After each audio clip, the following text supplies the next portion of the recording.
Time now for a Drew's Dozen. We haven't done this in a while, and the perfect guy to do it with is linebacker, special teamer, Hawaiian, Kamu Grugier-Hill. How you doing, my friend? What's going on? I'm great, man. Thanks for having me. Well, first things first, I mentioned Hawaiian in there, and I've been able to go to Hawaii twice. I'm so old, I've covered Pro Bowls there. I got to cover two of them, and I love it. I want to go back. I miss it so very much. And you've recently talked about how you thought Houston has some similarities to your home there in Honolulu. Mm-hmm. What are they? How could you possibly make that connection? I'm blessed, and I'm definitely a little spoiled just being there and being able to go home and in the off season or whenever to just really call that home. But I mean, believe it, I'm telling you, man, like I love it here. I love it here in Houston.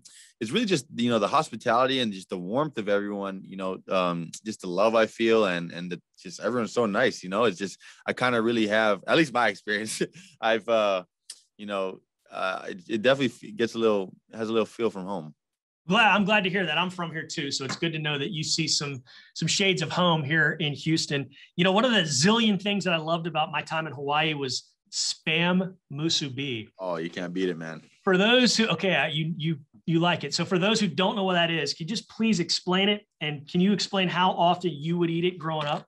Yeah. Okay. So Spam Musubi it sounds bad, but it's like cut up Spam. It's a slice of Spam on rice, and it's wrapped in we call it nori, which is just seaweed or seaweed wrap. And it sounds crazy, but until you try it, it is literally, it's amazing. And it's kind of one of those things. I mean, I've had it since I can even remember. It's one of those things. You're playing youth soccer or youth sports, and at halftime or after the game, you have like a bag of chips and a Spam Musubi. So whenever my family comes out to visit, they always bring a bunch for some of the teammates, and I always convert them to loving it. So it's definitely a good treat. That was a staple when I was in the Pro Bowl covering those practices. On the morning, we'd get one of those and a Diet Dr. Pepper and roll out to practice. Anyways, you just brought up soccer. So that was your sport, and you didn't play American football till your junior year of high school. Mm-hmm. What position did you play in soccer? I was a forward. Okay. Yeah. Yeah, I like the score, which is different because then I went to football and played defense, never scored. So right. Yeah, kind of different. Did you have a favorite soccer player growing up, or do you have one now? Yeah, growing up it was Ronaldinho. I loved him, the Brazilian man. It was I love soccer, and it was really my first love. And it's kind of God's really just had his grace over my life, and he kind of just directed me into my path with football, and it's been amazing. So is Brazil when the World Cup's going on? Is Brazil the team you're cheering for outside of the United States? Yeah, I was gonna say outside of the United States, yeah, it'd have to be Brazil. Would be a second. I got you. Okay, so what's your professional team that you love? Was it Barcelona because he was mainly with Barcelona? Or? It was Barcelona for a while, yeah. And then I kind of switched over. I had no loyalty to the soccer game. It was then I started liking Chelsea a little bit. I got you. Is that your team now? I've kind of fallen out of the soccer game. I don't keep up with as much, but. In high school, I was heavy into it. Okay, so you played soccer growing up. You're from Hawaii. You also played football. You have to know Kaimi Fairbairn from back then, right? I mean, it's such a small. Yeah. What's your background with Kaimi? Well, not only that, I mean, we went to rival high school, so I was seeing this guy 4 times a year. Okay. And it's funny because I was actually just at his house this past weekend, and I was telling him, I was like, bro, it's funny. We knew you're going to the league like your junior year of high school. Really?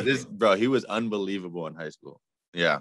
That good. Well, it makes sense. I mean, he did win the Kicker of the Year award in college when he was at UCLA, and then came here, and he's been great ever since. So you can kick too. I don't know that everyone knows that. Philadelphia Eagles fans know it, but you had to kind of fill in as a kicker. And Chris Collinsworth was amazed when you did it on Sunday Night Football, but and you played soccer. I feel like I got this, no problem. You kicked it to the goal line. It's one of those things that I knew. I was like, no, I got this. And then I woke up the next morning, and it's like, wow, I haven't done this so many years. My whole leg was black and blue. Was it really just from that? Those just from kicks? That, yeah. I was even telling Kaimi about that. I was like, do you ever get bruises or anything? He's like, no. And I was like, well, I did. That's great stuff. Okay. Who has the best hair on the Houston Texans right now? Best hair.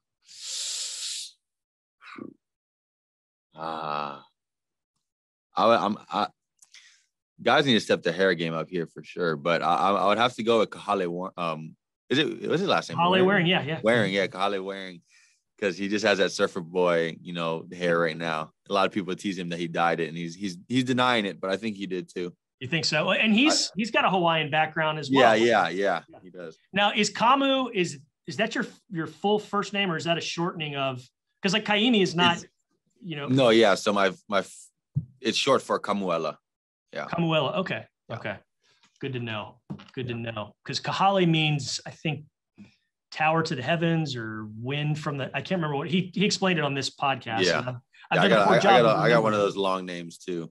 All right. Hey, you mentioned that you've gone to a few teammates' houses. Y'all have done some grilling, some barbecuing. Mm-hmm. Who's the best cook so far that you've encountered on the Texans? You know who's actually a sleeper is Jordan Jenkins. This guy throws some stuff on the grill that's pretty impressive. What was that? What are we talking about here? What did he get going? Well, he's heavy into steaks, but the way his preparation is the sleeper. He really does it up. And I mean, I think this guy's eating steaks like 5 days a week. He's taking care of you guys. I mean, you have people over. Sometimes you're going with the lesser end products, Yeah, he's taking care of us. Eating steak. That's a good teammate to stay around. If he's giving you steaks and the steaks are delicious. Okay. What was your favorite TV show growing up? I mean, I think it's hard to beat SpongeBob, man. SpongeBob? Which SpongeBob character did you identify with the most? I don't think I can really relate. You can't relate with cartoon characters who grew up under the sea? Not now in that one. I don't know. Yeah. I Right. can't give you one of that. What do you do to relax these days? In Houston or in Hawaii? Both. Two different.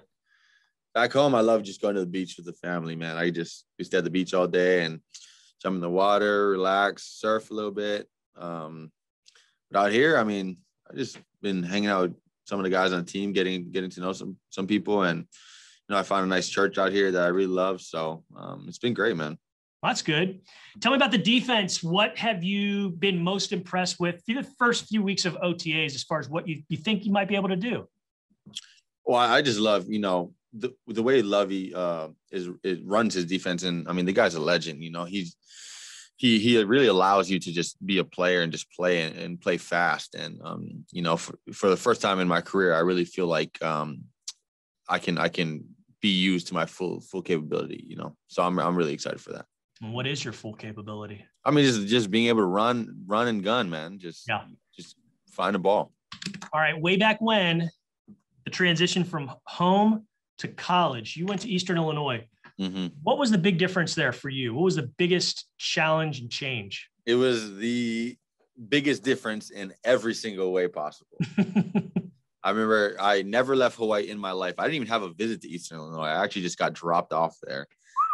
And the first shock to me was just the cornfields. I was rattled about that. The people were, I don't know, no offense to Illinois people, but they're a little different there too. It's just everything. My first time seeing seasons, 4 seasons, and seeing the leaves change, and my first time seeing snow too. So it's a big difference in what you had back home for sure. Absolutely. Listen, we're really excited to have you. We appreciate you coming on with us, and we can't wait to talk with you more in the future. Best of luck this season. Best of luck this off season. And one last thing, how often do you get to go home to Hawaii these days? Usually, if I'm not here, I'm there. Okay. Whenever I'm not in season or in training, I'm there. So I get back a little bit. Good to hear. All right. Well, take care. Thanks for the time. We'll talk with you again soon. Awesome, brothers. Talk to you soon. All right. Thanks for watching. Subscribe to our channel and ring the bell to know when we post new content.